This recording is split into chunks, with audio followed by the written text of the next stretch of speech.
add myself to the stage. I hate when I do things like that. Morning, everybody. How you all doing? A couple minutes late today. Had to get it together. Brother Barry was cooking this morning. If you did not see his show, I hope you have an opportunity to check it out a little later. Um, anyhow, the economy stupid is the topic of the day. If you haven't been under a rock for the past couple of days, the biggest thing in discussion has been the budget that the Republican House has pushed forward. They call it a big, beautiful bill, and I don't see how it's going to be beautiful. It's big, it's over 1,000 pages. The Senate gets it next, and then they will have to go through committee to hash out the differences in the bill before it gets to the president's desk. But obviously, it's going to be signed by the president. The question is, how screwed are the vast majority of Americans going to be because of this bill? I was going through it, not the whole 1,000 pages. Let's be clear about that. I was going through some of the highlights from the various agencies that I look at in order to gather information for the show. And the tax child credit is going to increase, but it's only going to increase for a couple of years. There's a provision in it that gives $1,000 from Treasury into an account that children can use for either education or alternative means once they graduate from high school when they get older. It still has to be something along the lines of education based, though. What I don't want folks to fall for is the okie doke, because if you fall for the okie doke and you get all amped and hyped about these crumbs that are being thrown our way, you may forget how screwed you're going to be throughout the rest of the bill. There's huge cuts to Medicaid, there's huge cuts to SNAP. Yes, the HSA contribution has gotten bigger. You are able to add more to your account as a single person and as a married couple. How many of us really use our HSA though? How many people really lean on the HSA? Most of us are in the PPO, some type of HMO. We're in a group plan. Not a lot of people are going out here using the HSA that I'm aware of. If I'm wrong, say something. Let me know. I'm fine with that. But that's what that is. Brother Barry, today I know he has to be at the George Floyd Memorial. There's some things going on in Minnesota. Sister Rashi's on with us already. I thought Rodney would be on by now too, because I know he's getting up earlier in order to do his walk. He said it's getting hotter and hotter in Vegas, so he has to get up early and early, which means he's actually going to sleep earlier, which is a very good thing. But we'll give them some time to come in. One of the things that we were talking about this morning on Brother Barry's show was mental health with respect to Black men. We are going to dive back into that subject here on our show. Oh, I'm sorry. And this was the last rant. He declared this to be the last rant. That's the last show he's going to do. He said something beautiful, y'all. Oh my God, he said something beautiful. He said, I want to be known as the man who did something. I don't want to be remembered as the man that said something. That was powerful to me this morning. It really got me jump started for real. And I cracked up like, oh, yeah, that's what's up. And this comes off of the dealings that we had while in Minnesota. This comes off of the conversations that we've had off air. This comes from the conversations that we've had on air. All of us, all four of us, are out here trying to do something in our respective ways. But the beauty of it is we tend to share with one another what we're doing, and we tend to support one another in what we're doing. So that's a very lovely pool to be in, to be real with you, baby. It's kind of jazzy. Yeah, it really is, man. I was at the studio last night and I was talking to my mans and them because everyone's supposed to come to Atlanta pretty soon. We're going to go to Missouri to hang out with Rashi. And I'm trying to put the studio situation together and, just make sure everyone's understanding when we need this, what time we need it, yada, yada. Not necessarily the permission part, because thankfully I've been invited into the family, so it's not even like that anymore. I just got to say it and we do it. But At the same time, I got to be respectful of people and their time. So I wanted to let everybody know that the way we do our show, it's on a Saturday morning. It's going to be from 11 to 1. So this is what we need. Okay, no problem. Got you. We'll do it. Cool. Um, Another part that I bought out though was, more and more, I'm getting my name in circulation here in Atlanta as far as the media bit is concerned. I wanted to make sure that I'm representing that side as well when I go out and do stuff. So I was like, yo, do you want me to do more video? Because I've really just been doing stills. I'll take some pictures, throw them up on the Instagram page or the Facebook page or whatever, and just do it like that. But if you want me to do more video, I can do that and give you some content to load up on to Roku, because the TST as a Roku station, a Roku channel. So he was like, "Yeah, absolutely, let's do that." And I was like, "Good." Partnerships, man, building that group dynamic. You are so much stronger when you are part of a team, and folks are moving in the same direction, than when you're going at things individually. Because how much can you really get done by yourself? Honestly, think about your day. You need somebody to fix food for you at some point during the day, be it it's cooked or it's just prepared for you to go in the grocery store to pick up.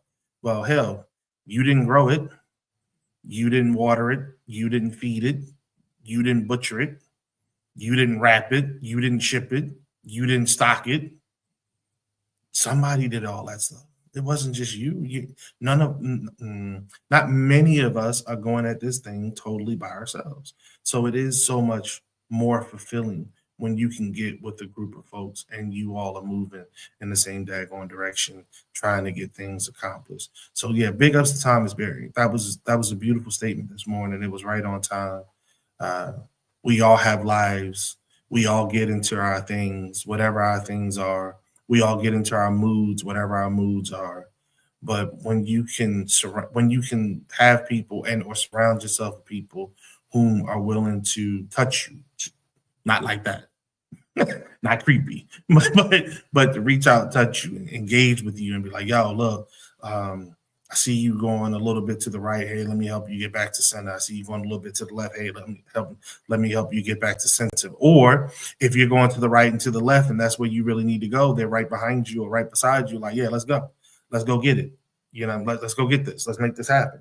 That's a beautiful situation to be in. So, yeah, man, it was right on time. His words were right on time. The mood was right on time.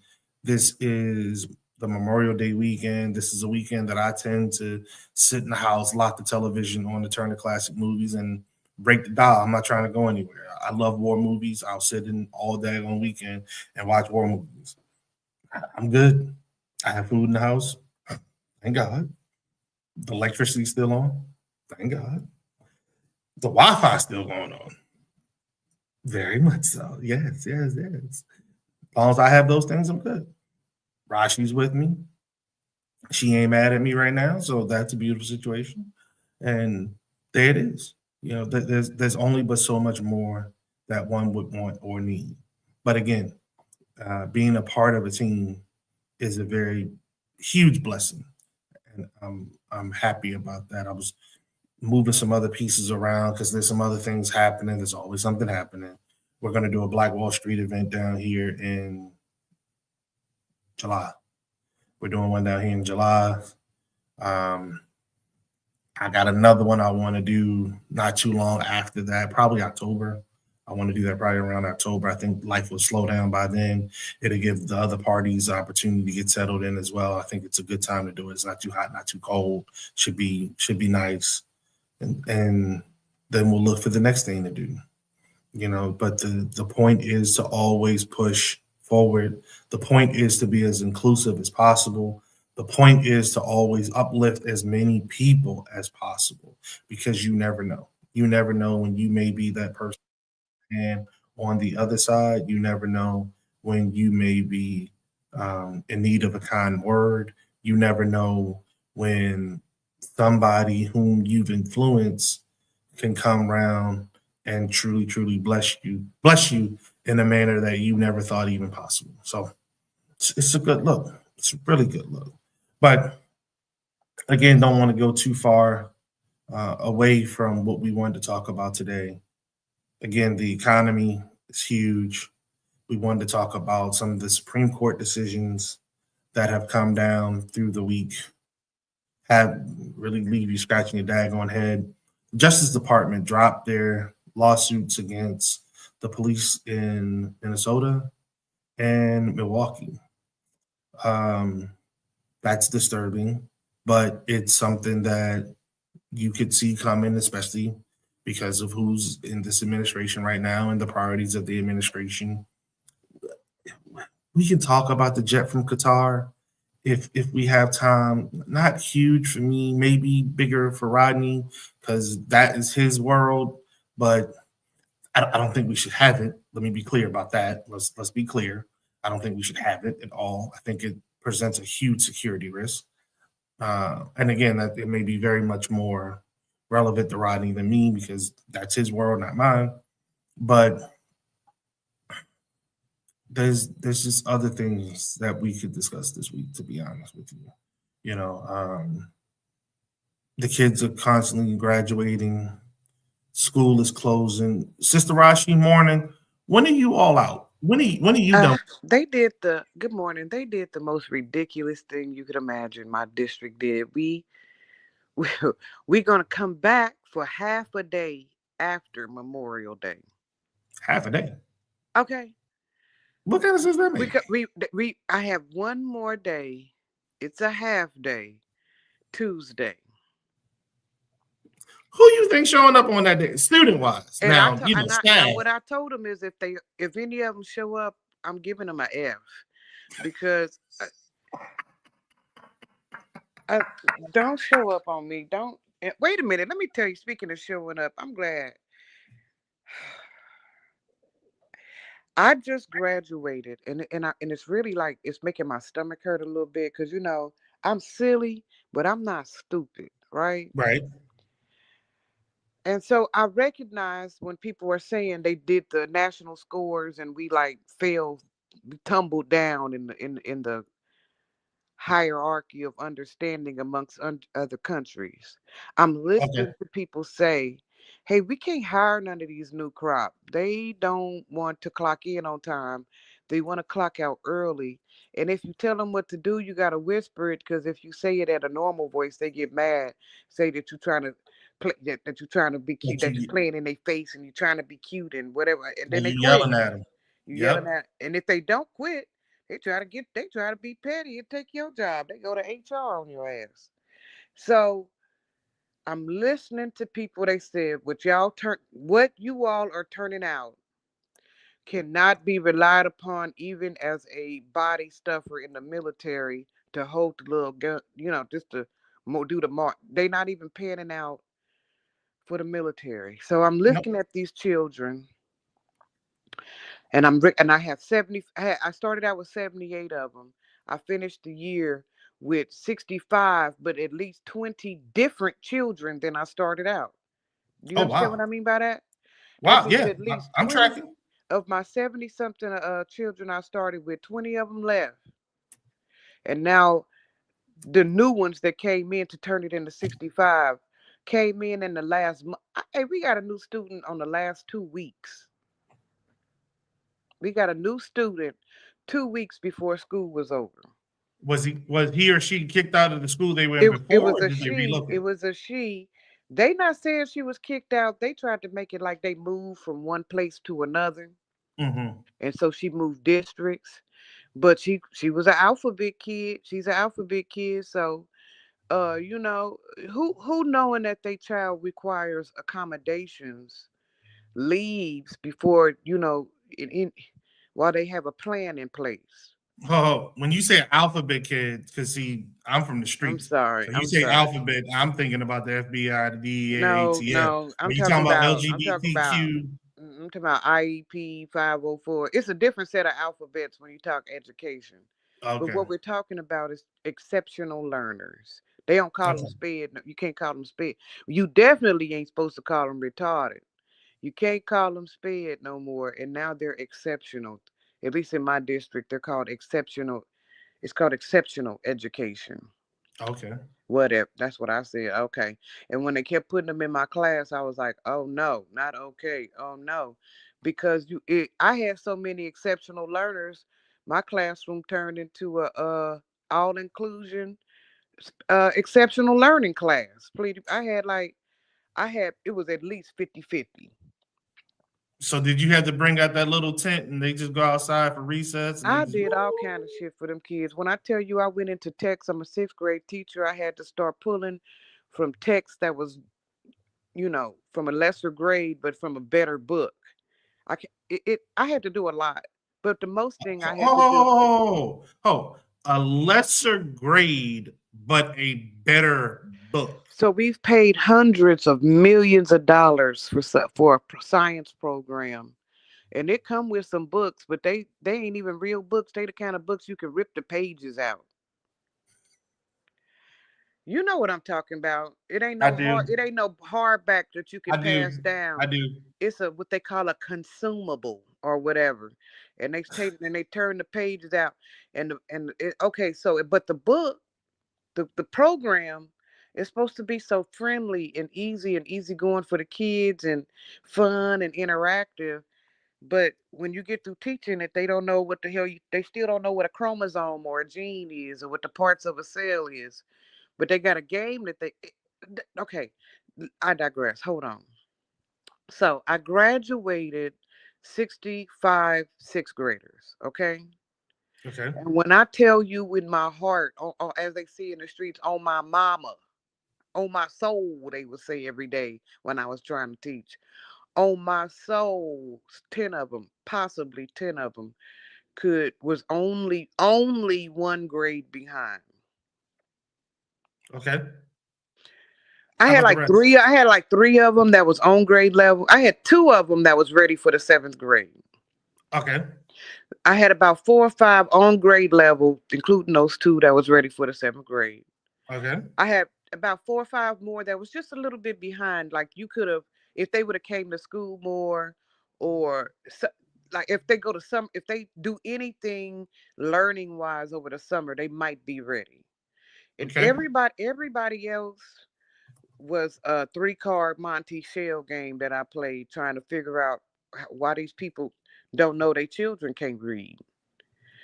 Some children cannot complete a sentence, but they don't have an IEP. They don't have a exceptional learning plan, but they could not learn. Mm. I'm calling, because I'm petty and I don't have no man, so I could sit there all day and call you. No, literally, I'm petty enough to care about children on a Yes. small I'm scale. petty and I don't have no man. And I also do not have to rush home to a family and be some man's wife. All right. Okay. It sounds like a joke, but it's serious what I'm Yeah, saying. I understand what you're saying. Okay, so I sit there and I'm calling them. I'm telling them Johnny can't read. I'm not sure, but I think Susie, if she can read, she don't when she get through saying the words, she don't know what it is she just read. I need y'all to and then this is what got me in trouble. Reorient your household for educational purposes. Get your family, okay? Get your family in order. Get it to where they are books, there's a bookshelf, right? Mm-hmm. And not just that, but there's time when your household goes quiet and it's before midnight, Mm-hmm. because who can read? I mean, not the whole house, but it's got to be a quiet place somewhere, right, Lee? I agree. So I was talking to parents about what they can do to reorient their households for educational purposes, and everybody was some of the numbers was going beep beep beep, some of the numbers was ringing, but when you let it go in, this person's mailbox is full. It got to where I had You to ain't gotta get talk about me. Look, it got to where I had to get up off my spreading arse, get in my car, and you it's deep when the teacher knock on the door. Get in my car, drive to these kids' house, and knock on the door and say, "Excuse me, I'm under the belief that your child can't read." How did that go? Well, it was amazing what I was finding. I'm finding Africans living in the living room. I'm finding meth head mothers who won't let you come no near the front door, screaming out the window, "Here I come!" and then meet you on the sidewalk. Little girl ain't been there. It's 100. It's like 200 days. She been there like 80 days. 80, not even 100 days. She did not make 100. And that technically, I'm not supposed to pass the young lady. Right? Shouldn't the state get involved in that at that Okay, point? this is what I said. This is what I said. But when I say stuff, people think I'm being petty and lonely. And I say, okay, listen, that may be true. But there, how do we make this right? How Two do things can be we true at the two same time. things can be true? I can be petty and lonely, and your child can be at a severe cognitive deficit. And that's going to ricochet throughout the next years as they amp up the rate of information. Gotcha. I keep telling them it ain't even about the past no more. Forget the past. I almost start cussing. It's about what's gonna hit your child's dome. Ping, ping, ping, ping in the next coming years. Right. 7, 8, 9, definitely 8, 9. 9 is high school. Period. They don't have no more concessions and compromises. That's the So nicest they gonna be. So I'm looking at these children, and my coworkers calling their name, and I'm handing out these diplomas, promotions. Some of them are from our state representative. She didn't put the decree on there and signed her name on there, and I want to call her so bad and tell her, "Boo, don't you shouldn't have did that." mm, I have a question. So how is the school system set up there? What I mean by that is elementary first through Right. So or We've kindergarten through been through six. three restructurings. This is the problem. And if you really want to know, this is the problem with the district. We have more real estate than we can financially support through the taxes we were receiving.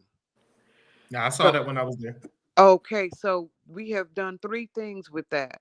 One is we eliminated for a short time middle school. Middle Now, what school was define middle middle school middle there? school is 6, 7, 8. Okay, gotcha. Thank you. Is that what you were asking? So it's Yep. K5, 6, 7, 8 is its own entity, and then it's 9, 12. Okay.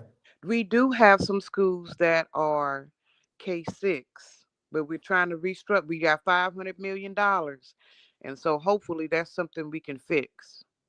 We actually have a K12, but it's extremely specialized. So, question for you: which model do you agree with most? I don't think children going through puberty should be around children who aren't in puberty. It is dangerous. So you're saying the K through five is, and K then through 5, right and then and the then six 6 through eight. and then 6 through 12. There's some information that, well, because there's some things, well, I would have it, these children, the 11, 12, 13, 14-year old is not functioning within our households and throughout our society like they did in the 1950s. So to put them in their own sector, to me, is ignoring what we actually are trying to ask them to do and need to train them to be able to do.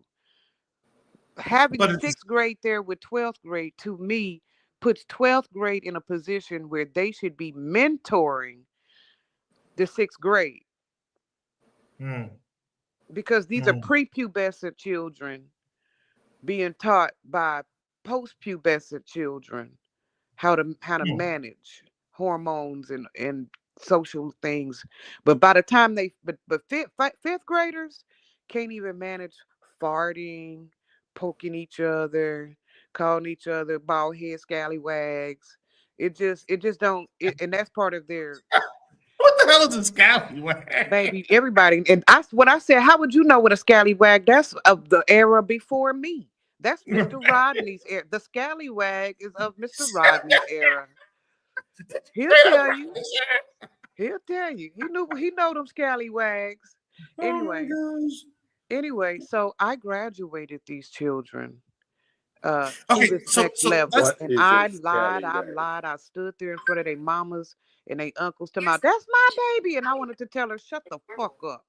I But ain't hold seen on. you. I've been calling you. I done came to your house.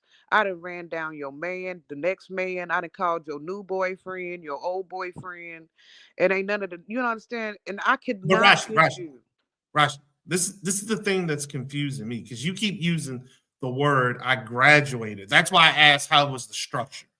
So are you But saying graduated simply as a means to promote, or was yes. there actual graduation ceremony for these sixth graders going Well, into the seventh this is grade? what I'm trying to tell you. I wanted it to be just get out of my face. But the state representative drew up proclamations saying that Uh, these children are now from this place to this place. That's a graduation.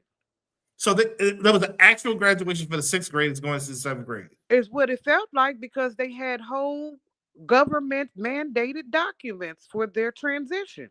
Oh, okay, yeah, that's a little different. But again, that's why I asked what was the structure because I was like, now I know in Maryland when I went from elementary school to the next level, we were actually going through a transition as well. So what we didn't have middle school. We had elementary school, junior high school, and then high school. And elementary Yeah, school yeah, same thing. was K through six, and then you went to the seventh and eighth grade for junior high, and then you went into high school. Mm. Right. So what we've done is we've put most of our high schools have like a little school next to it that used to be the elementary school. Well, then Okay, now that is the middle school, okay, and they I and got it's you. the feeder school. More importantly, it's the feeder school for that particular high school.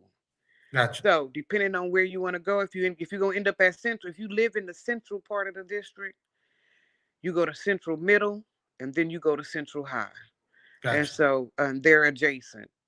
But here's but the curriculum is still not supporting the child, and we are still standing in front of these parents who know they know Lee, they know. I, how long you know if your children can read, right, Lee? Oh, absolutely. No. How did you learn definitively that your child could read? I Like made the answers read books and give me a book report. they went away with the book, or did they sit next to you and read the words? Oh no, it was a combination.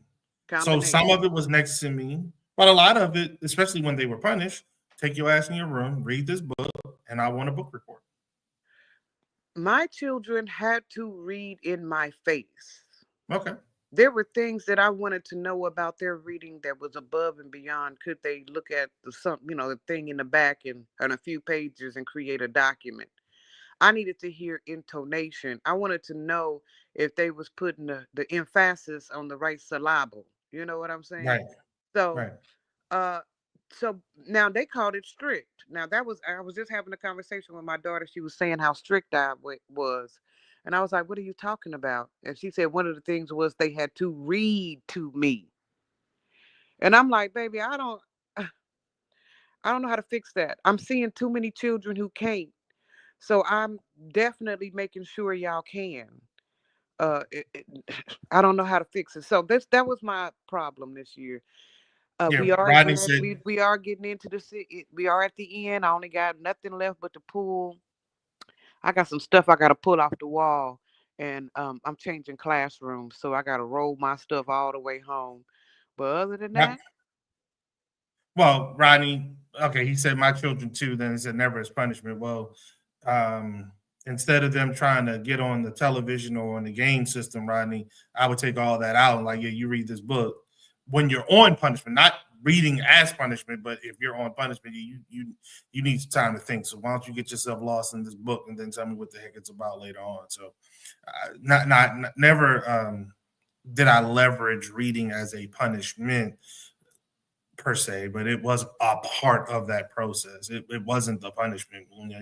You not going outside was the punishment. You not having the television, the laptop, the what are them things, the tablet. Because when my kids were little, they you had would have tablets. Lee, you You know would what I'm have saying? hated me. You Why you would have say that? hated me as a child. I read for pleasure. So every Oh, time so you did hear I. Baby, when it's So time did they I. tried to punish me with a book, you'd have to punish me by sending me outside. There you You'd go. have to I punish was the me same by way. sitting me down and making me watch the Andy Griffith show. Then I start crying. Ooh, please. Oh, soap operas. Ooh, that made me want to cry every time my Oh, baby girl, I show love turned soap on. operas now. Now I, you got on the wrong foot. Now I love me some soap I operas. hate General them motherfuckers. Hospital, All My Anyway, so that's me. Children. I'm sitting here trying to figure out what I can do next year. So, This year was so fine, brother. It's just that I did not have control of the pace. The children I was teaching could not handle the rigor of the curriculum. They mhm, still didn't care. They wanted me to push forward. We missed months because of blizzards. We're not paying attention in this city to what's happening with our weather that tears up our winter. That December, everything after October all the way to February is trash right. in any So, district question: almost. You said you are changing classrooms. Are you changing grades next year? You already I know. may be now. Let me tell you how cold my principal is. She says she gonna look at the data over the summer. And if the fifth grade science teacher, because he new to the country, if he can't do it, he getting switched out with some kids whose numbers don't count. Okay. In Missouri, third, fourth, and fifth grade does science. You don't see science again testing wise until the eighth grade. And Okay. so since this year I was sixth grade, if my numbers are better than his numbers, we're switching out. He's going to become, I guess, some other grade science teacher, and I will get that based on my numbers. Now, how are your studies going for your? Oh God. Oh God, please. How? How can I study, Lee? How can I study y'all? When? When do I study? When would I Well, study? No, well, no, now you. literally, I won't be able to study till Wednesday. Okay. For real. I mean, I've been studying because they got these paid study groups, so I made sure to go and get my extra hours on my check. But and when I was there, y'all, it was pretty good because we got a fake praxis. The test for teaching is called the praxis. Okay. And it's a two-parter. It's content and pedagogy, meaning you'd have to know what you are supposed to be teaching and how you're supposed to teach it. Now, the difference is the subject is, say, weather and climate. You got to know what weather and climate is, but more importantly, you got to know how to tell them, okay, let's go research. Okay, turn to each other and talk. Okay, draw a picture on it. Okay, time to write a summary. Let's break down the skeleton for this. So you got to know the different ways to extract work product, and they don't teach that well in that program, by the way.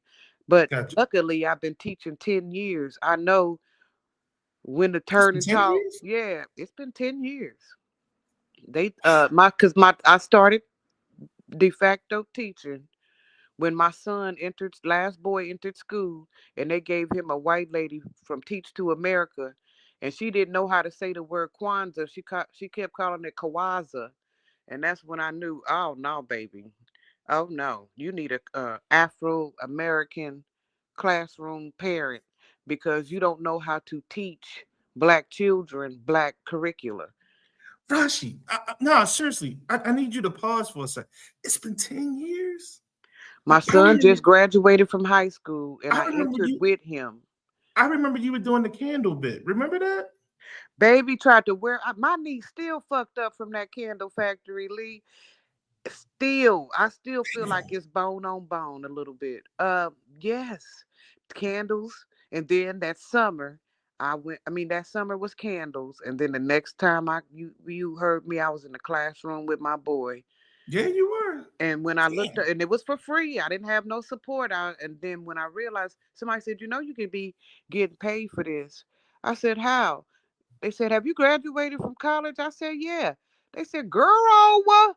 Go do bleep, bleep, bleep. And for $100, $50 for the background check, $50 for the certificate, boom, employed. I was flabbergasted. I had cried for years trying to find a job after getting graduation. And I was $100 away from doing what I was already doing. Right. So 10 years, sir. 10 years in the classroom, 10 years seriously trying in the classroom. And it's different. It's different every time. Every time is different though. I've taught almost all white children, meaning the children were all white, not oh, okay. Anyway, I Right. have taught. I have taught in the special ed classroom for a month, and it is humbling. Mm, Baby, let me tell you, them sped kids spit. They'll slap the shit out of you. And then they'll crawl up on your lap and curl up and hug you so tight. You'll be like, oh, and then they pinch you. It is the weirdest combination of love hate in that sped room. They love you, but if you make them mad, they'll kick the shit out of your leg. mm.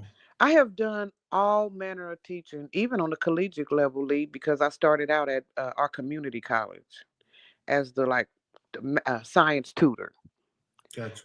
So, but I'm in, and I have rarely felt like I feel right now, like I did a whole bunch of work, but what I got out of the work does not reflect the time and attention I put into the work.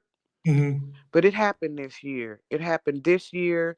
It happened a few years back too.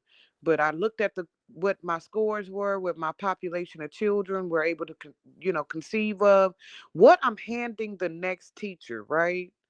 And it was impossible. It was an almost impossible year between half my class being exceptional, some of them showing up the last month, right? Some of Hmm. them I just literally, I had students that I'm not supposed to say this on air, Lee. Please bleep this Don't out. say it. I hated him. I Don't say it. actually, I actually had three children, and unfortunately, they were all black boys. I'm sorry, brother Kunjufu. I'm not part of the problem, but I had three black boys that I actually, they were part of me trying to get drunk in the morning so I could go to work. Rashi. They That was just the part drove you weren't me. supposed Now, to say. not, I'm just joking. I'm just telling you. They was a part of me just wanting to like clock out for their class and then clock back in. And I'm not alone. Other teachers felt that way about these individuals, but the way they teach, they shine teaching on to you. They say, "Come on out. Love you some children who are barely being loved. Push our nation forward, right?"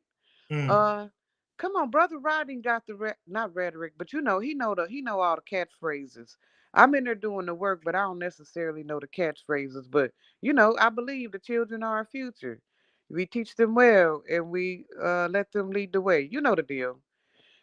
That is next. That is very hard now. They call you. They try to run my shoes over. What are those? I've heard that every day. What are those? Miss Johnson, you so mean. Miss Johnson, you so petty. Miss Johnson, you do too much. Miss Johnson, why you always have to come every day? Miss Jo- why you gotta come every day? but you need to hear that I'm a particular, you know me. We 15, we damn near 15, finna hit 15 strong here in a That's minute. crazy. That's So the you crazy actually part. have an indicator of who the person I am. Right. I Right. prefer a straight silent line. And I get it every time. I won't move without it. I'm almost military. That's probably why we get along, Rodney, y'all. There is something militaresque about my behavior because I get comfort in routine. The military provides that for you. And I believe that the comfort I receive from the routine, the children also receive. Okay.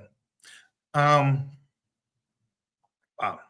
Speaking of militaresque or the military, and Rodney's on. He may be taking the call because he has himself on mute for now. But there's a push to reinforce the roads in Washington D.C. because President Trump wants a parade in which he wants tanks and other pieces of military equipment to literally roam down the streets in DC in honor of, actually it's supposed to be, is it I think it is this weekend. It's Memorial Day. He wants this huge freaking parade because he saw a huge freaking parade in Europe and he was envious of it. Let's just say that word. And he believes that we can do bigger and better, and we should do bigger and better because we are America. Not understanding it's June 14th. Thank you. I thought it was actually Um, I thought it was actually for Memorial Day. I apologize, Rodney. I apologize to the listeners as well. But yeah, that's nothing I put my notes in. Actually, it was something I pulled out of my head because I knew it was happening. I just didn't know. I didn't remember when. But anyhow, uh, the roads are built differently, literally and figuratively. They are built differently in America than they are in Europe and in Asia. Uh, there tends there tends to be requirements for the roads in other places in the world to also be able to handle military traffic. Our roads are not built that way. Our bridges are not built that way. They're not built to carry that much weight. You can see that from the amount of freaking potholes that we have. That's not common. That I found not common in other places around the world. Now, Africa, you got craters around that mofo. That ain't it. But when I go back to Europe, I'm not seeing a whole lot of potholes. It's just not normal. Uh, I haven't been back to Asia in years, going in a couple of months. But from our time there, Rodney, I don't remember potholes in Korea. I don't remember any potholes in Japan. Um, I'll get my first experiences in Vietnam and the Philippines this year, but I don't remember potholes from my yeah. Rodney said zero noted. Yeah, I don't remember any potholes from my time over there at all. So, but again, this is the projection of Well, the tickets is power and free. strength. The Hmm. tickets are free, Lee. You can get your free tickets now. If you Yeah, go no, to I'm good on that. USA Today, you can get No, I'm you good. can get I'm good. no I'm what good. oh, okay, I'll miss okay, that. okay. Yeah, I'll miss that. I'll totally miss that one, and I'm Well, I 100%. think it's gonna be a spectacle. I think it's gonna be one of them Oh, it's times definitely gonna be a where spectacle. you know how they have the Pride Parade and then they have the Jonesboro, not Jonesboro. What's that church? That anti-gay church that stand there and say God hates fat. If you having the signs talking about God hate gays. Not familiar with that It's a one. particular church that trolls all the gay events. Okay. Every time they see one happy homosexual, they run out and say, "God hates you," and then they run back into the grass or they get beat up. But there is a church. But this is what it's gonna be like. It's gonna actually be a problem, in my opinion, because It will be a problem. People are so heated for Trump and so heated against Trump that how could a parade for a man that's being hated and sycophanted at the same time? It's no middle ground. It's very little middle ground. Parades are for middle ground shit. Everybody's like, yay, Irish people, yay, Right. Thanksgiving. What do we parade for? It's Macy's, Thanksgiving. Christmas. Um. Well, yeah. Those are usually the biggest ones. Okay, Those are when usually the so ain't nobody said, yay, 4th of July. megalomaniac demigod. Don't nobody parade for that. And so what we're looking at is an opportunity. Now come on, hear me, for MAGA hats to get beat up by urbanites. Because what else is there? They But mad. think, Grandma's medication done been cut. People's jobs is lost, and they finna come down and act a foolio on that Don Julio at that parade. but you got to think about and consider the ramifications for that. A lot of these things are provocations. They want us to go to the streets and act a fool so that they can put us down and suspend our rights. So it's a very thin line that we walk right now in order to maintain what's left of order that we have, the degree of order that we have left. And sometimes you got to break it. Sometimes you got to break it and say, bump it, throw caution to the wind, and do what you got to do. But that's a measured response, and it needs to happen at the right time. It needs to happen at the right time. So yeah, you don't want to give these fools any additional ammo, literally or figuratively, to shoot back at Okay, you. this is what I'm talking about. What's to stop this from being a mass casualty event? Right? Nothing. Because they No, don't have nobody on them. They proved that when the dude was able to climb the roof and shoot off to shoot his ear off. They proved that. man, like shoot that man's ear off. What I'm saying is there is a lapse in their Secret You Service. know Yeah. what? You know what? This dude was supposedly shot. Have you seen any bits of his ears missing in any photographs that he's taken lately? I ain't even going there with you. I'm I'm just just saying, saying. but think about their Secret Service right now. I mean, think about security for the gentleman ad hoc, just to hit security. Cannot, in my opinion, sustain a parade. He can barely sustain a rally. So, and then a parade is a That's moving different. rally. That's different. It's totally different. It's a different time. He's in power now. He doesn't need the spike in the numbers. He doesn't need the emotional attachment to from his voters. So I don't think anything's going to happen to him between here and now. Speaking of though, um, Rodney, if you're able, Uncle Joe, the diagnosis for Uncle Joe did come out this week, and it said that the cancer has metastasized, and don't know how much time Uncle Joe got left. You know what I'm saying? This is, I think that was even more of a motivating factor for the campaign to push against um, or for the loss of Kamala. I'm not talking about the Democrats, I'm talking about the Republicans, because they felt that she would be the first the first woman and the first woman of color to occupy the White House, which would have potentially upended what they have been trying to do for over 40 years, which has put us in the situation we are in right now. If you look at the decisions coming from not only the Congress, both chambers, and also the most high court in the nation, it is clear to me that the agenda of the far right is moving along steadily. Now, you had some holdouts on the funding bill whom it openly admitted that they didn't really get much of anything for withholding their vote, but they caved in. Why? If you're withholding your vote to get something, what the hell you cave in for? And you got basically nothing.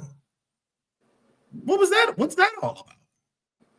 That's falling in line with the party, the movement, the thirst and lust for power, regardless of the consequences. Because again, you had an opportunity to put this thing to bed, to kill it. The simple majority vote. And there aren't that many spare votes for the Republicans in the House. It's not. It's not. So a couple of folks can derail anything. You had power to derail this thing, and yet you allowed it to go forward. You allowed cuts to Medicare. You allowed cuts to Medicaid. I'm sorry, not Medicare, Medicaid. You allowed cuts to SNAP. You allowed the loss of when itemizations for those in the 30 percentile taxation bracket. For what? What are we getting? For a permanency of the Trump taxes that were passed in 2017? How did that help us then? What boom to the economy occurred because of those tax breaks? How is it going to be any different now? Who are you really protecting? Who are you really voting for? Whose interests are you really there to represent? Billionaires. I say it's your own. It's totally your own. It's that of your donors.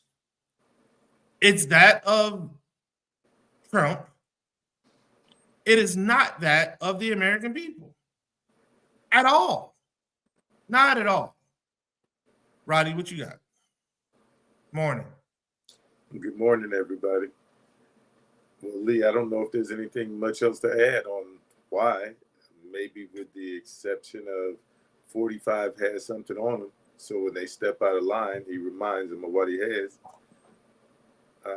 And I always say this is all about white supremacy and racism. And so one of the things that's easily to do is remind them of the significance of doing these things to harm black people so that their ultimate mission is met. So I guess when history is written, assuming there'll still be legitimate history written 20, 40 years down the road, maybe we'll find out for sure. But I think that that's always a part of what's working behind the scenes is their inherent white supremacy and racism, as well as the possibility of 45 having information about them that they would prefer to keep secret. Rashi, I saw you come off mute. Give me a half a second. So there Mm, are automatic triggers in this bill that will also impact federal workers and their benefits, their mm-hmm. retirement, and other things. As a nation that claims that we are for our veterans, and knowing that most veterans become federal workers once they retire or Yeah. separate from service Well, somehow or they, another. they used to before DEI. Go ahead. Right, right. Well, well, yeah, well, okay. Um, how does this messaging align with that premise? I'm confused. I Hey, I really want you don't. to think about back in the day. Hey, this is how America was built. A whole bunch of rich dudes said, "We can't get our stuff from one end to the other," so they built a railroad, right? A whole bunch of rich dudes was like, "We can't uh uh keep our lights on," so they built a turbine, right? A whole but so how Well, they didn't build it. in theory, how America advances is rich dudes agree on a project that they fund, and ultimately they get kickbacks from the bond, I think. Like the city takes out a loan on their behalf, and they over time they feel some, like I'm saying it because I'm not 100% sure with the robber how the robber bear that I thought I think I learned them as robber barons. Rodney, come back on so I can make sure I'm saying this right. The robber baron would be like the Carnegies, Correct. the come on, help me out. Give me the Rockefellers, the Ford would you be one. Ford, The J.P. Morgan would be Morgan one. Chase and Morgan would be one. Okay, so these are people who amassed, and I ain't gonna hold you, quite a bit of money during the transatlantic slave trade, right? They amassed also a Well, hold on ridiculous. now. They weren't Yes, around man. at the same No, no, no, no, time, no, but no. Hold on, baby. J.P. Morgan Chase were part of the insurance company that insured the enslavement of Africans. okay, All right. So some of these, not all, some of the dividends from this came from the transatlantic slave trade. I got you. And I would do a whole segment on that, but that'll take the whole show. All right. But so they amassed this money either from selling guns or minerals or development and enslavement Human bodies. human bodies. So then they had this cachet of money, right? And they said, "I'm not leaving America. I want to purchase and make America mine," right? So they Hmm. purchased the land going from one place to another so that they can run the railroad. They purchased some other land so that they can build Wall Street itself, right? They purchase other land so that they can build educational institutions and stuff like that, right? And they Hmm. purchased the land for our capitals and whatnot, right? Hmm. To give them their money back because nobody does anything.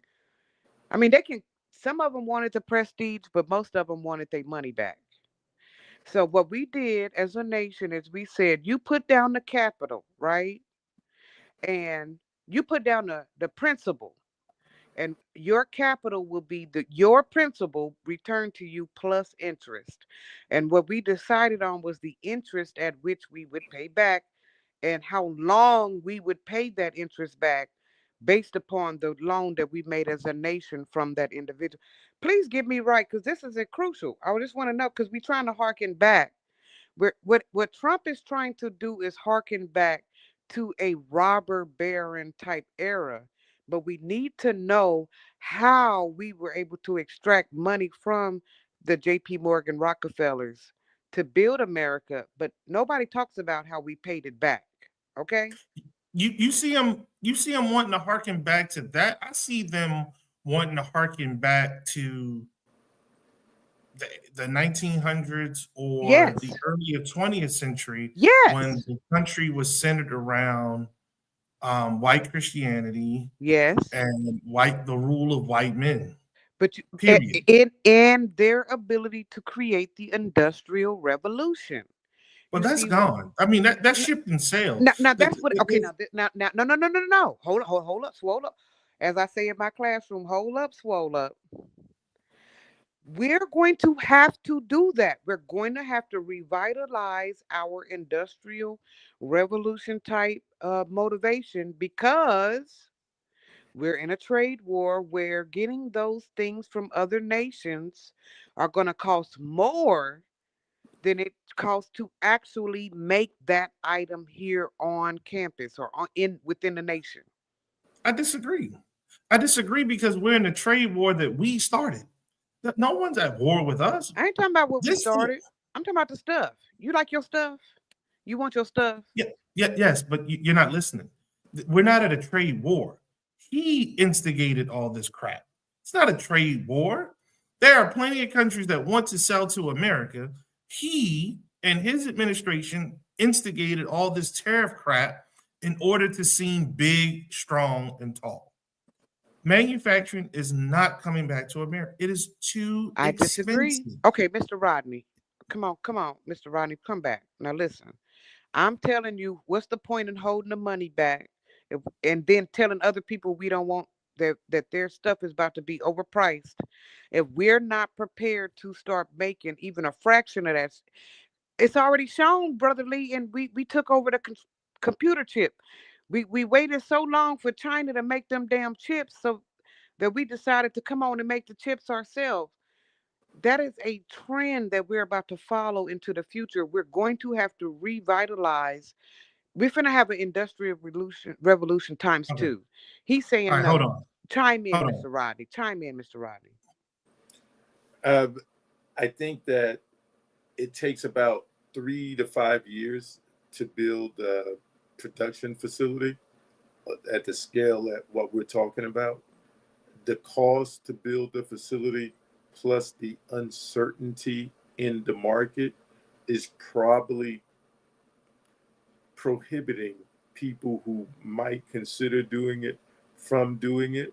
Because, as an example, he says the tariffs are going to be 145%, then it's going to be 50%, then it's going to be 10%, but it's actually 45%. But then he changes his mind again. That creates market instability because of the volatility. So companies who might see an opportunity, they don't want to invest that much capital. And then suddenly he changes his mind and says, you know what? Because China put some money, gave him an opportunity to build a hotel or something in Shanghai or Hong Kong, he suddenly decides, I'm going to lift all the tariffs on China. Well, if I'm that, since you use robber barons, industrialist that just invested my money in plants and manufacturing in America, knowing that I'm going to be competing with extremely cheap labor in China, as well as the hugely inflated prices that we're going to sell it for in America, plus having to pay Americans American wages and benefits, it's really not cost effective for most people who have the means to do it. The CHIPS But Act was a separate thing because Biden created a whole bunch of incentives and they're, for the most part, white collar jobs. Regular factory jobs, those are blue collar jobs, hard work, don't get nearly the pay that they should have. And to be quite honest, Americans don't want to do those jobs. So you would have a supply and demand issue of workers. So it just doesn't, there's nothing about the tariff regime or some his sometimes plan, because it changes, that makes sense. And I just don't think that people with money are going to invest their money in something that tomorrow he may totally flip the script. So you said, I'm gonna let you get in, Rashi. You said a couple of things. You said about the labor issue.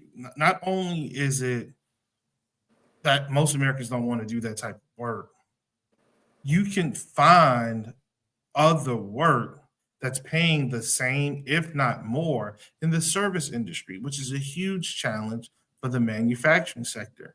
Why should I come to work for you? You're telling me the only thing I can do is third shift.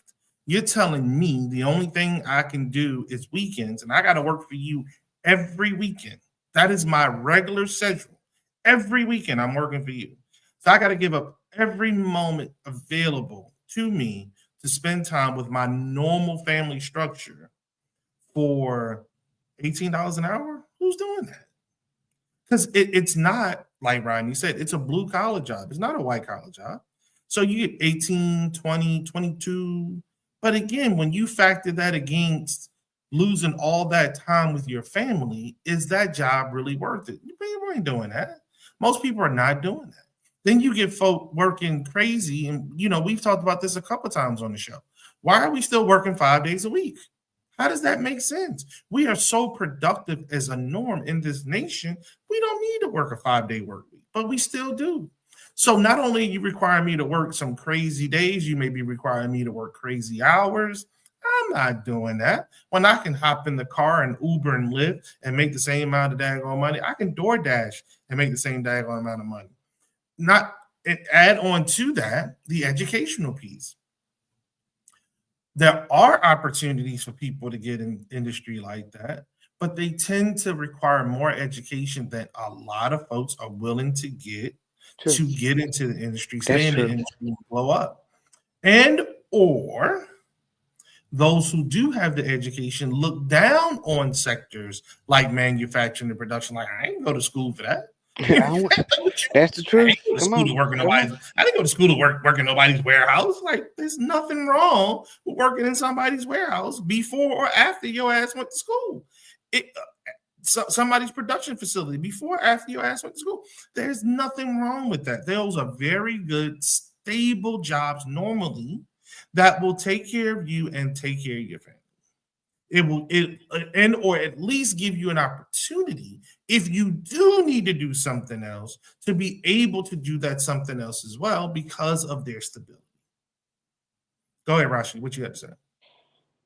Okay, you're absolutely right. I ain't trying to hold you. For real, if I had a choice between a white or a blue collar job, hell yeah, I want to sit on my ass. I want to look at a screen.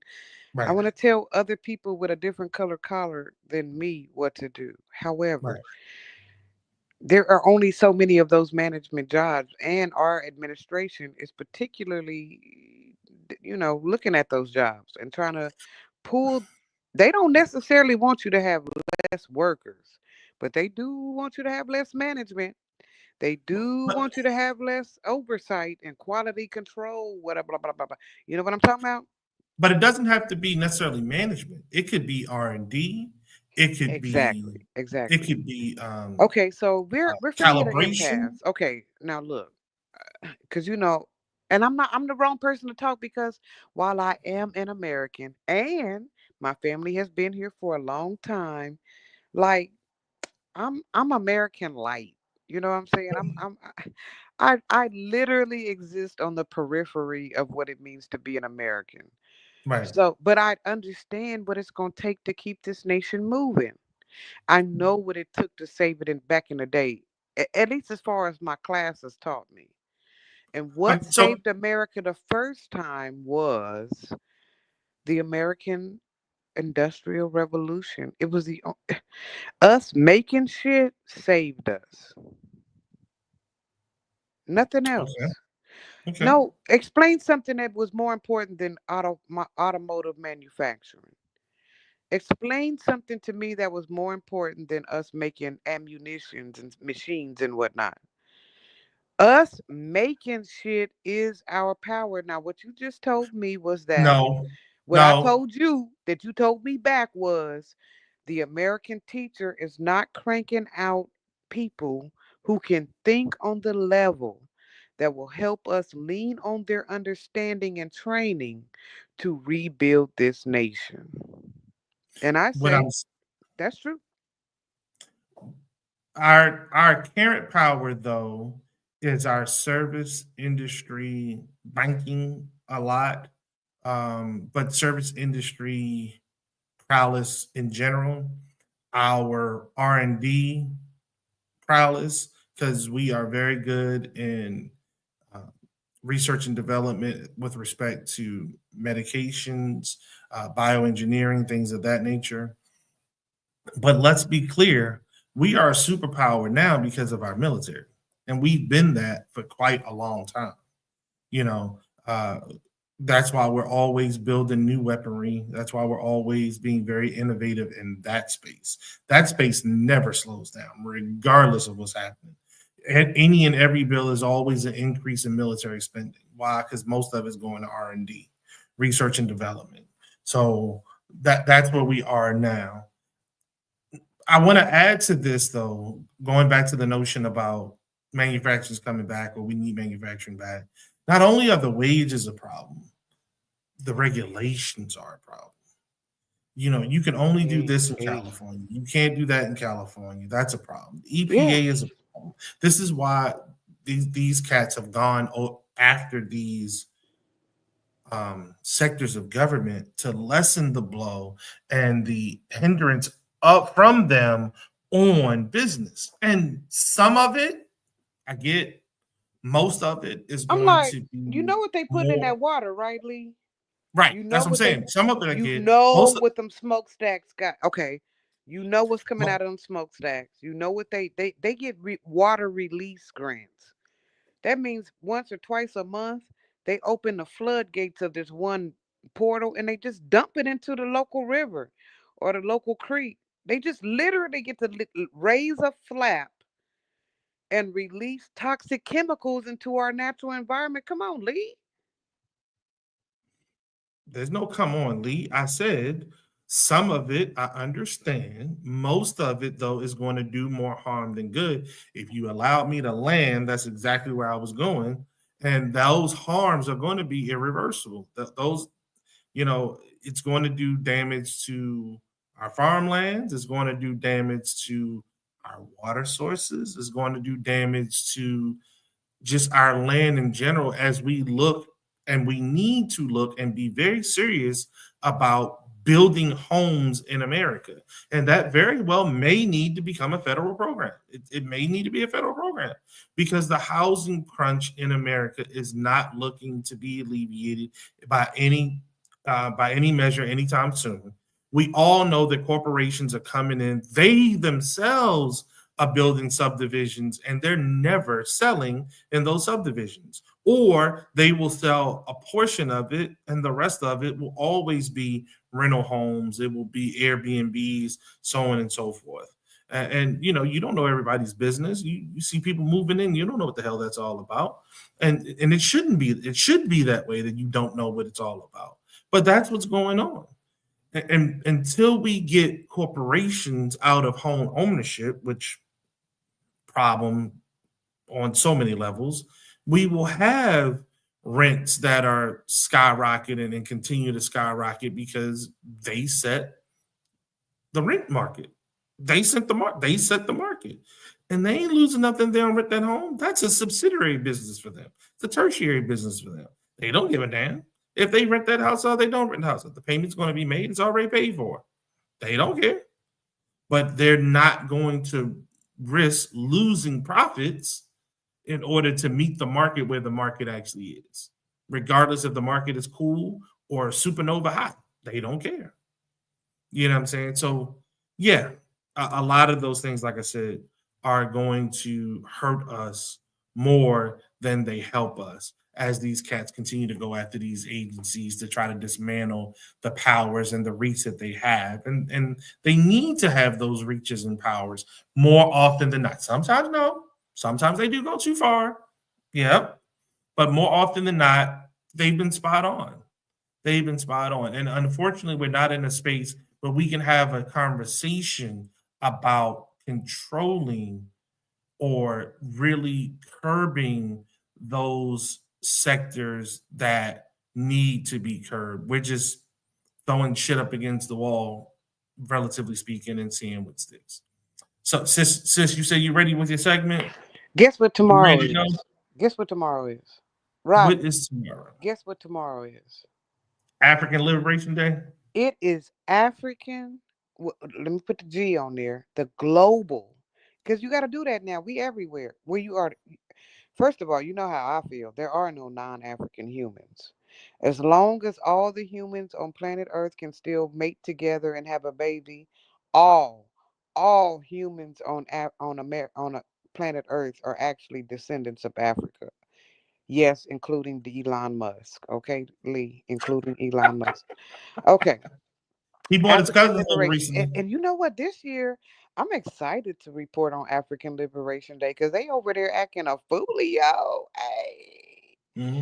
they unlike we did at any other time other than like 1960 to like 1975. From 1960 to 1975, there was this wave of liberation in Africa. And each country did whatever it could to get out from up under the colonial rule that it was under since the Berlin Conference of, I want to say 1885 or something weird like that. Back in the day, European nations decided they looked and they saw where it was, where to go. Where's the gold? Africa. Where's the silver? Africa. With copper? Africa. Diamonds? Africa. Blah blah blah. Africa. Mango? Africa. And every time they looked up with a resource, they were harkened back to one particular land. And you know what I'm finna say, Africa. So what has happened is we came up with a holiday, not even globally recognized, definitely not recognized in the United States of America, but it is actually one of the few international, did you hear me, brother Lee, brother Rodney, international holidays, and that's hard to come by, where the world decides that this is important. African Liberation Day is tomorrow. And what we're talking about is it's not a conventional holiday. First of all, because it come with bloodshed. African liberation is not peaceful. African liberation is not without its conflict. When Africans liberate, the world gets mad and they get somewhat retaliatory. So let's talk African liberation. Right now, the Burkina Faso has decided that if you don't belong to Africa, you cannot come into that country and gain your wealth and leave your crumbs for its national GDP and then take the rest of the money back to your Swiss or a European bank account. The Burkina Faso has begun making its own copper. It makes its own for its own purposes. It sells its copper on the national market, the global market for itself. And did you just hear what I said? I said no other country has sent a mining company to the Burkina Faso to mine the natural resource out of the ground, take it, sell it on the global market, and then leave Burkina Faso pennies while it takes the hundreds of millions of dollars back to Europe to make Europe strong. The Burkina Faso has decided, much like Thomas Sankara did back in the day, that it should be an independent nation as part of the African Union, that benefits from its own natural resources. Come on, y'all. Tell me that ain't it. That ain't what we ain't that what we trying to do in America? Benefit from our own natural resources. So, what does African liberation look in the South? African liberation looks like the American president Donald Trump having to take on illegally, by the way. I'm sorry, I don't know if you know how immigration works, but we don't get to just make no small packet. It's supposed to be a part of like a trade. Anyway, I ain't going in it, but we can't just say, hey, you, they treating you wrong, let me take some of your white people. That's not how that's supposed to work. It's supposed to work as a greater trade agreement. Anyway, South Africa has decided you will not create all the food of South Africa, starve us out, create sequester land that we can no longer tread on as Africans, be it beach land, farmland, or any other kind of ancestral land, without there being a problem. So, Prime Minister or President Ramaphosa had a meeting with our president, and he explained as best he could, because some people just talk over you. He tried to do the Zelensky on Ramaphosa, and for the most part, he did, because Africans are kind people. We've been learned on a particular way on how to communicate with each other to squash wars and tribal conflict. But when Brother Ramaphosa met with Trump, he explained to them, fine, get these white folks if you want to, but don't do it under the guise of tarnishing the name of kind hearted Africans who sat there with white Boer immigrants for more than 100 years, and they were violent. Let's talk about the apartheid and say, hey, eventually we want these people who are not doing fair trade deals, who are not being kind to the actual people who hosted them. We want them off our land. And so, what President Trump, what not President Trump, sorry, what President Elon Musk has done is he has provided a place here in America for those Boers who feel like they are no longer privileged or protected class within the South American liberation population, and he's provided a place for them here in the United States. That's African liberation. When we tell people, hey, you are doing unfair trade behavior within the continent of Africa, and we want you gone. Get on up out of here. Like every other nation, including the United States, has the privilege and power to do. Then that is considered African liberation, but it is not looked down welcomely or nicely within the rest of the world. So just know that African Liberation Day is not just a joke. It's not a fool's holiday like Flag Day or Columbus Day. It is actually when we address, and when I say we, I mean Africans on the continent of Africa and us diasporans who are not on the continent but share more than 85% of our DNA. I take it to the science, Brother Rodney. Don't play with me. We share more than 85% of our DNA with those people who originated our existence on the continent of Africa, diasporans. When we decide, hey, we are not about to be considered the global trash can. And there's several scholars that'll let you know that no matter where you go in a continent, I mean on the planet America, there is a anti-blackness sentiment waiting on you, no matter where you go, even in the continent of Africa.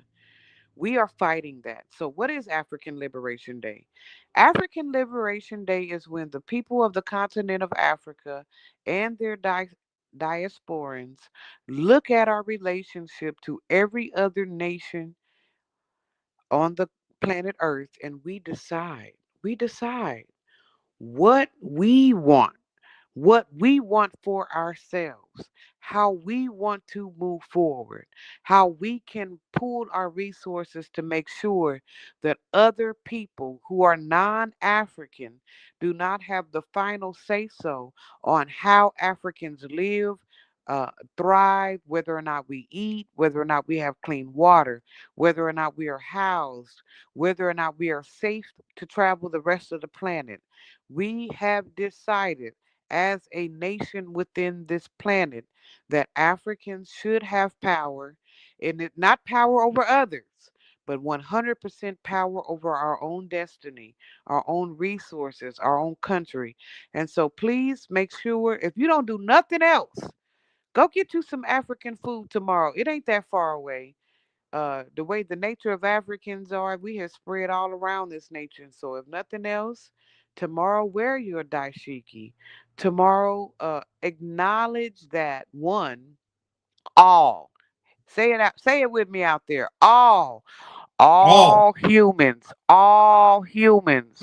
all Calling humans all humans. All humans are descendants of Africa. And are descendants of I'll put that on my mama. On my soul, as they say, on my soul. Africa.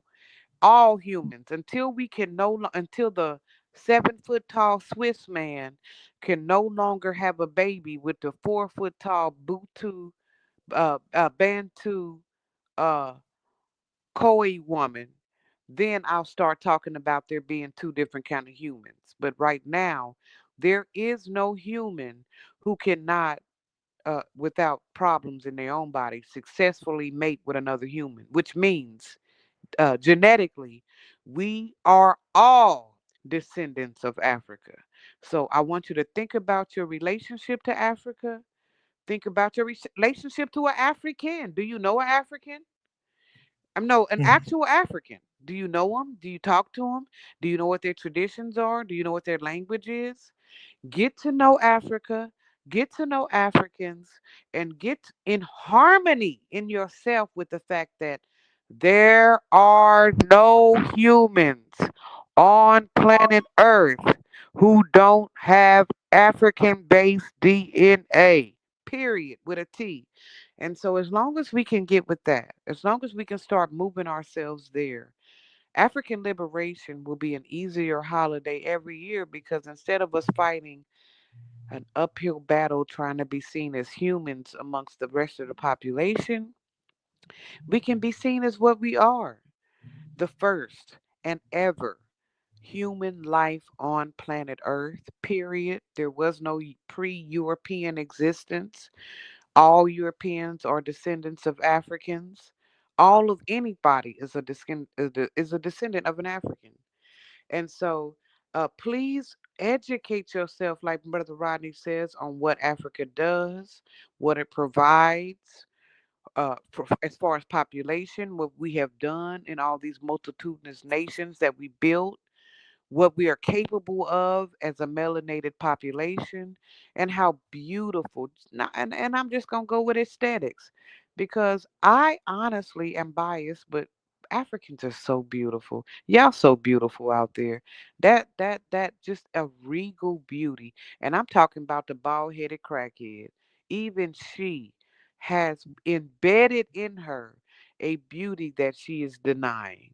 So please, for this weekend, if you don't do nothing else but look at an African documentary on planet Earth, eat some African food, wear a dashiki, look at the word A for Africa in your family's encyclopedia. Call your African friend. Hey, find an African pen pal. Come on, Brother Rodney, help me, because it's a lot of crap that we could be doing out here. Go to an African conference on, in I don't know, but understand this last final fact, Lee, because I know you love to tell me to cut it short. Africa now has the Why do you? largest. You know how you cut me short. Africa has, in right now, the largest population of children than any other continent on planet Earth. So where do you think the money is going to come soon? Where do you think the labor is going to come soon? Where do you think these children are going to go? If you don't start a pro-African sentiment within your nation, You're not gonna have nobody to do the lever work. You're not gonna have nobody to do the work. Africa has the people. And so for any nation of people out there listening, just know the children, the workforce of tomorrow is now being fostered in the slums of Africa. Get with it right now, unless I don't know. I don't know what we're going to do if you don't get with it, because they are the youngest, largest population of people on the planet right now. I mean, right now. So You that was think my that rant. Enjoy it. I didn't lie. Not one of them sentences was a lie. Go check me out. Go see. But tomorrow, African Liberation Day. you think that's one of the reasons for the cuts to U.S. aid? Baby, starve them little babies out, because if not, they coming. Starve, but Yeah. you better. No, and I sound maniacal when I say that, don't I? You better No, starve them out. You you better you starve them sound out. truthful. Between the You AIDS sound truthful. crisis and just general conflict on the continent, ad hoc, based on all them other nations there creating divisiveness. For one, some of it is tribalism. I ain't gonna hold you, but it's the other nations coming to creating division and religious sectors. The Muslims is running a game on them Africans, but I ain't gonna hold you. Mm. They got more kids than anybody else. Nobody got more kids than Africa. Who? Who gonna do the work? Who? Because I can tell you right now, it ain't France. They not giving birth. America has a birth dearth. Australia has a birth dearth. You know what I'm saying? So where them kids? China, Japan. Japan is dead. Japan is more old than young. And everybody who grow up more than 21, they leave Japan. It's only middle-aged black men who think they're gonna get them a prepubescent looking Japanese woman who wanna go to Japan. And the anime That freaks. is so not true. The anime freaks, them too, they up in there. But That other is than so not that, true. nobody's coming to Japan to build Japan. They have called that lost. And it's because of Fukushima, it's because of Hiroshima, it's because of Nagasaki. It glows. Japan glows. Quit playing. Mm. They having three-headed babies with five arms. It's dead. And so Okay. uh that's what radiation do, bruh. Quit playing. That's what I mean, are we gonna deny the causes what radiation do? Let's talk. Okay. So Africa, and what they said was, okay, we can work our own babies in the diamond mines. You don't have to come and whip our babies to and be checking in their booty holes at night to see if they stole a diamond. We can do that ourselves. We can mine our own copper. We can Hmm. mine our own precious minerals. And so the power of African Liberation Day this year is, first of all, we're at the end. This is the end, young people, of the United Nations decade of African descendants. We're at the end, 2025. I started talking to y'all about this 10 years ago. I told y'all we got a decade. Am I tripping, Lee? Am I right? You were right. It's the end of the decade of the United Nations, and those are the people who are in charge of our global conscience, right? Hmm. So this is the last year Obama played with us. Obama ushered it in, and he didn't even give it the credence it deserved. And so we've been going the last 10 years without paying attention to the fact that the world was paying attention to Africa and its descendants. Well, this is our last year. 2025 is the end. So I don't know exactly what we're gonna do since the world has been paying attention to us and we ain't did shit. So, but to let it be known, African Liberation Day is tomorrow. And if you care about the fact that it's about to get mad weird out here because there's no one even paying attention to us no more, because our 10 years of global attention from the UN has come to pass. I disagree with that. People are paying attention. This is why you have the brother declaring that he refuses to allow the Europeans to come in and take hold of what his country has in Benifasa. Like, there are people paying attention without a doubt. The Chinese are constantly trying to get their claws in whatever country will allow them on the continent of Africa. The Russians are trying to establish and continue to grow relations with multiple countries on the continent of Africa. There was a BRICS move just the other day. One of the countries, I can't remember which one because I didn't write it down, suspended the U.S. dollar in transactions. So there are folks paying attention. Yes, Rodney, you made a very valid point and question. Are we paying attention? Are we focused on what we're doing? Yes, Russia is causing confusion, conflict in Africa, but that's one of the China things too. that You can't throw that kind of money into the continent of Africa without causing confusion. China, Russia, uh, right.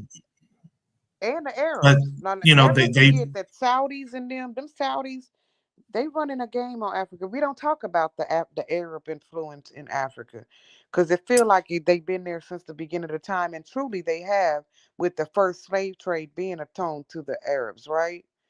right. But if you think them United Arab Emirates ain't running a game in Africa, you wrong. They being as predatory as China is. But Africa's, because they're so young,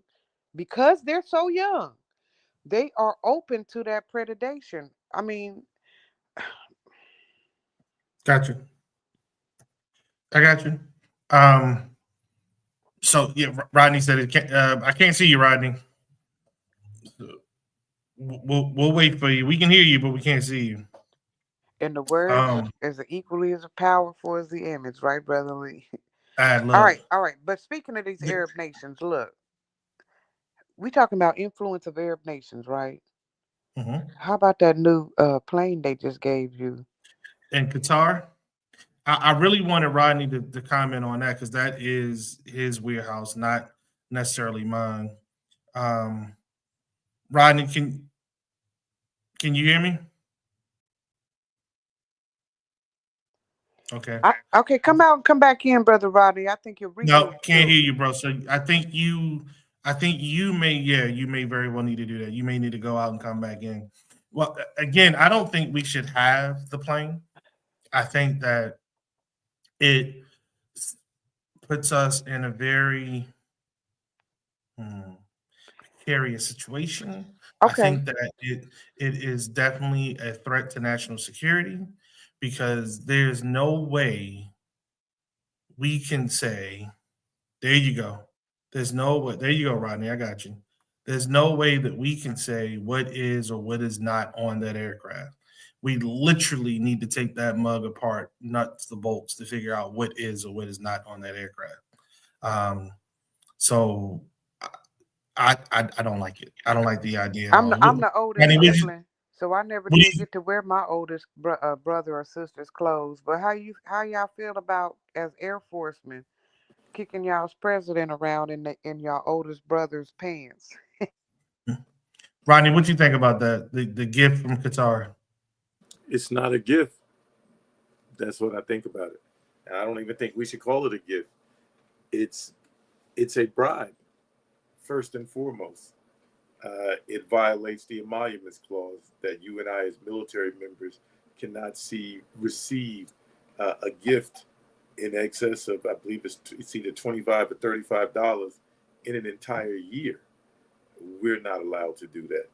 And it's not that the Qataris or the Qataris, depending on how you say it, it's not that they like offered him the plane. He went seeking the plane and then had them presented as if they were gifting it to us, that they were gifting him a bribe. Well, what he did was he gave it to the Defense Department. And so no one can say that it's his any longer. It belongs to the Defense Department as Air Force One. But they've estimated it's going to cost $1 billion to retrofit this aircraft. Uh, that $1 billion could be better spent in retrofitting or fixing or upgrading, modernizing the current Air Force Ones, or it could go to the contract that's actually supposed to be building the new Air Force Ones. So it's a total waste of our dollars. It's a total bribe to him that he asked for. And we will never know for sure whether that plane can be used in the capacity of an Air Force One. So more than likely it won't be. And whoever, if there's an opportunity for another president after his reign, will get rid of the aircraft, because unless we're going to melt down the spars within the aircraft, we will never know fully that there is no bugs or any type of Exactly. intelligence Exactly. gathering devices somewhere installed. You have to rewire the whole aircraft, because Yep. even in the wires there can be stuff, and I don't want to go too much into those type of details, Correct. but there is no value added for America in doing this.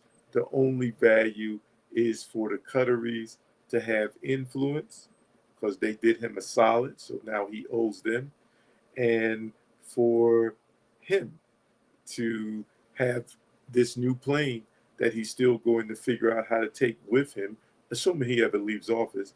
And if he doesn't leave office, he'll just have another Air Force One.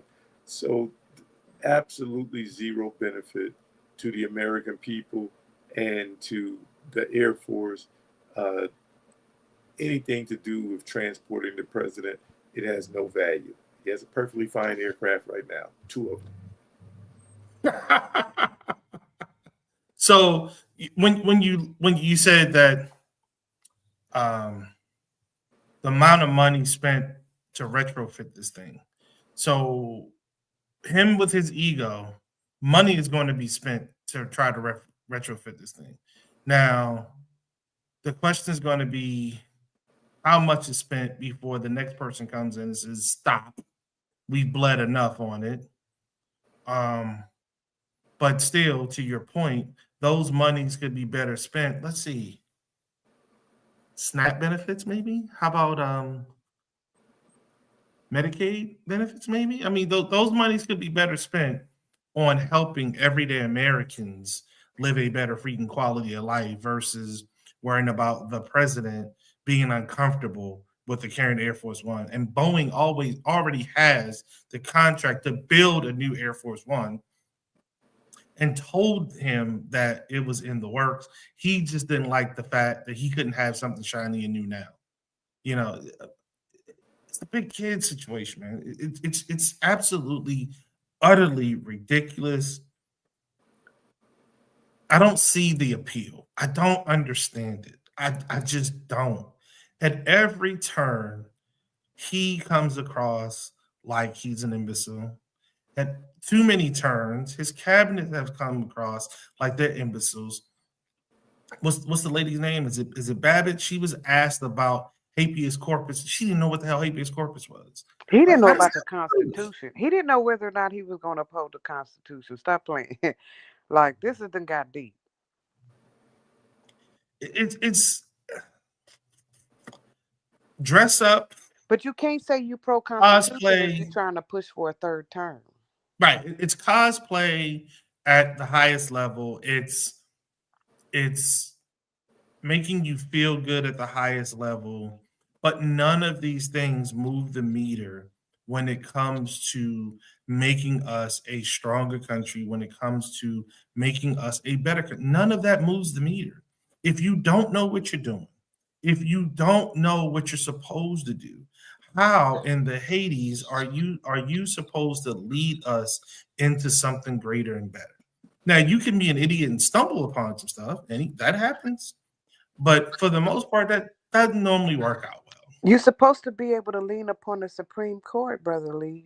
You're not no man by yourself. But You're supposed to but have a that's not going. council No, of no, you're not supposed to intellectuals. lean on the Supreme Court. You're supposed to be able to lean on the Congress because they are the lawmakers and the Congress protectors of and the purse. Supreme Court, right? Congress to make I sure it stay legal, Supreme Court to make Congress to make sure there is something to legalize, Supreme Court to keep it on the right side of our consciousness of what we can do as a nation, right? So the Supreme Our Court, freedoms are protected freedoms. correct. Supreme Court to make sure that what you passed as law is actually constitutional. What citizens challenge that is unconstitutional or abridges those freedoms are actually checked because the legislative or the executive branch may be trying to go around what is actually lawful. Unfortunately, when you have all three branches of government in alignment with this cult, then this is what you get. I tried to choose my words. That's why I was jittery. I'm trying to be better. I'm trying to be nicer. I'm trying to use better words. But that's what it is. Yeah, that too, Rodney. So yeah, it's that type of situation that we're in, y'all, and we're not going to get out of this easily. You know, the ruling that they made on Thursday that gave him which went against a century of precedent, giving him the right to remove. And it was an emergency ruling, so it wasn't the final ruling, but it was a signal to what they may actually do as a final ruling that gave him the leeway, the leverage, the ability to fire heads of departments. That's not what he's supposed to be able to do. That's not what the executive branch is supposed to be able to do. That's something that should come through Congress, not the president. And for us to even have this conversation, we would not even thought about having this conversation a couple of years ago, a few months ago. But here we are having this conversation because this is really a power grab on all levels. It is a power grab and a money grab. The dinner he had the other night. So he's not having the dinner in his official capacity as president, but it's a dinner in which the contributors to his Bitcoin were able to attend. And folks paid thousands of dollars to millions of dollars in order to attend this party because it was the top 10%, 20%, whatever, of the donors to the Bitcoin. Now, who are these donors? You don't know. I don't know. We will never know. Why? Because donors, people who buy your Bitcoin, can remain anonymous. But if I put millions or billions of dollars into your damn Bitcoin, you don't think I have some type of influence over you? Because that money goes directly to your pocket. That's not a part of the Treasury of the United States of America. That's money directly in your pocket. How is this even legal for a president to launch not one, mind you? It's not the only Bitcoin they have. He and his family has. There are multiple Bitcoins that they've launched. How is that even legal? While actively serving as if you're a past president, I get it, understand it. But if you're currently seated, elected, voted for president, how is that even legal? How is that legal? But when all three phases of government are aligned with one another, anything is possible. It can happen. It will happen. And that's why we have what we have. That's why we have but Congress. So Rodney said, unless Congress stops it, he can do what he wants. Yes. But when will that happen? Again, currently, we're not in that situation. God willing, the creek don't rise. We can see you, Rodney. So you ain't got to type it. You can say to it. You can speak to it. God willing, the creek don't rise. It happens during the midterms. God willing, the creek don't rise. It happens sooner rather than later. I was thinking just the other day, I was like, oh my gosh, I can't wait for the end of the year to get here. And I wasn't thinking about damn Christmas and New Year's. I was thinking about damn midterms. I really want to see what the American public is going to do in 2026. I really want to see what the American public is going to do in 2026. Because if they accept this, if we roll over and take this, we are done. We are done. We will never, ever, ever be able to be a free and mobile society. Because this will be the blueprint, not just for him, but anybody else that comes after him. Anybody else that comes after him. Often we talk about the midterm elections, and there's no guarantee first that there's going to be midterm elections. Secondly, if there are midterm elections, we don't know whether they're going to be elections like that are held in Iran and Russia. Uh, so we don't know if they will be fair and free. With the real ID requirement, we already see the problems that is causing people with the, what is it, the Save Act, with people being required, women being required to have a birth certificate to, if they change their name, to prove who they are. This is going to interfere with voting. The fake claims of immigrants voting is also going to cause purges of the voter rolls at historic proportions. So even if we have midterm elections, there's no guarantee that these are going to be free and fair elections. And the trend is showing that they will be interfered with somehow. If enough people are turned away because their last names don't match, or because they don't have real ID, or in some cases, even if they have real ID, they're still being told to show their birth certificate. Well, if I go to vote and I get an hour off from work to vote, and I took the time to get my real ID, and now I show up to the polls to vote, and they say, "Oh, you need to have your birth certificate." Most of us don't walk around with our birth certificate. Right. So I have to be back to work. So these things are escalating. What we're seeing in social media is escalating. So what I would like for us to do is to get out of the thought concept of the midterms are going to save us. First of all, even if we were to vote, white people still may vote the way that they've been voting because they're white, and that's just what's innate to them and part of the tribalism.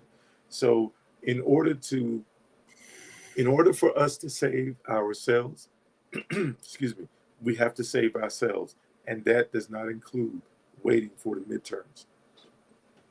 Gotcha. Gotcha. Okay. That's what's up. Well, we have 8 minutes left in the show. Um, there's really no outlier that I felt passionate enough about this week to recap, to be real. I want to go back to some information though. So, we always say it's important for us to give the information because sometimes we are the only place that people get the information from. So I want to go back to the budget, if you all don't mind, please. And again, this makes the 2017 tax cuts permanent. It makes the state and local tax deductions threshold higher. It takes it from $10,000 to $40,000 a year. Reduces itemized deductions for persons in the 37% tax bracket. I'm sorry. Higher child tax credit. It's currently capped at 2,500. It's going to make that cap official until 2028, and then it will go back to $2,000 and be indexed for inflation. 1 trillion in cuts to Medicare health coverage and supplemental nutrition assistance program, SNAP. Rodney, we were talking about getting the food out. This is definitely a time to do that. And I got those 2 points. Yes, sir. I was going to end with those when I got to my comments on you, and I can take one apiece with respect to Memorial Day in Tulsa. Stricter work requirements from 2026, starting in 2026. It was actually billed to happen in 2029, but the stricter work requirements are going to kick in 2026. 14 million will lose health coverage, 3 million to lose food assistance. Food is already expensive as hell. You can't afford, you're without a job. How the heck are you supposed to afford rent and food? HSA will double. Annual contribution to $8,600 for individuals and $17,100 for couples. I said this earlier in the show. The Trump account for children There's a $1,000 deposit from Treasury. It's to be used for education expenses or collegiate alternative programs. Then we go to the elimination of the subsidy for federal student loans, extended loan collection to 30 years versus 20 to 25 years as it currently is. Car loan interest deduction only for cars assembled in the United States. It's going to kick in from 25 through 28. The maximum is $10,000 annually for only those earning less than 100K, individual 200K for a family, a married couple. They actually said married couple. Tip tax break exempt through 2028, $25,000 limit. EV clean energy tax credits terminated after 2025, which is a huge problem because I was thinking about getting my EV in 2026, 2027. So I got to rethink that strategy. But that's what it is. You said charter and private schools. I didn't write that bit down, Rodney. I know that SCOTUS said that that religious private school cannot happen with funds from the public. I know they did that. I don't know about the Tesla exception. It's an EV, so I didn't see where there was an exception, but it's 1,000 pages long. It's probably on page 998 for real. I'll talk about Tulsa if you want to talk about Memorial Day.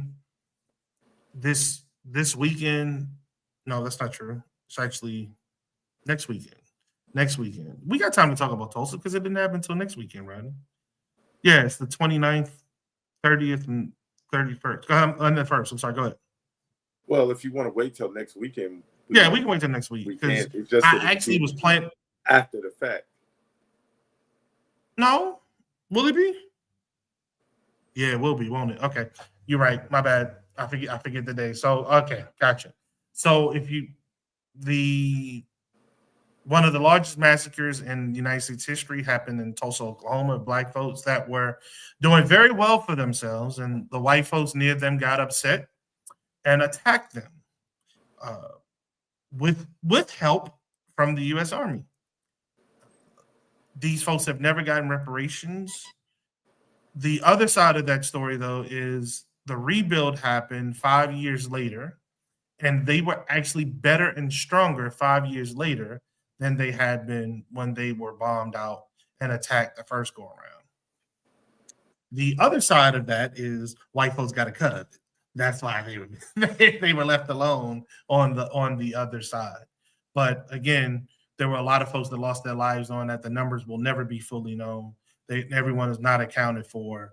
It's very much an eerie scene if you've ever driven through Tulsa, because where homes stood, there are still the pads and the steps leading up to those homes. And if you look, you can actually see them. And I have had the privilege of driving through, looking and seeing them, and just knowing that once upon a time, folks lived here and they are no longer here because of racism.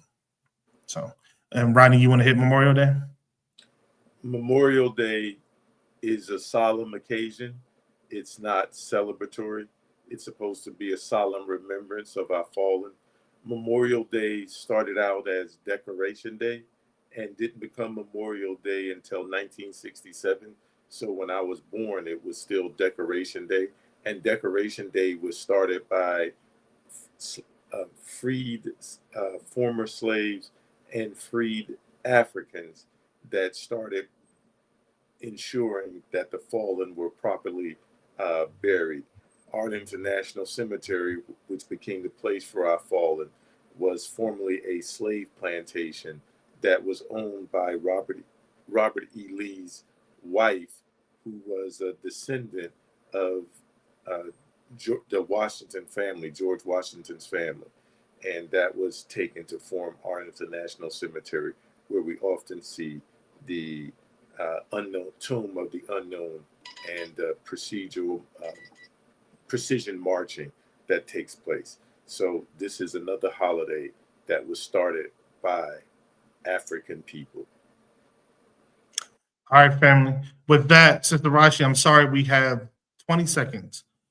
Please, everybody, you all. Please Yes. read to a Yes. child this summer, and if not, have a child read to you. I don't care how you do it. Either read to them or make them read to you. All right, family. Look, as we always say about this time, if ain't nobody told you, we love you, and a damn thing you can do about it. Until next week, family. Peace.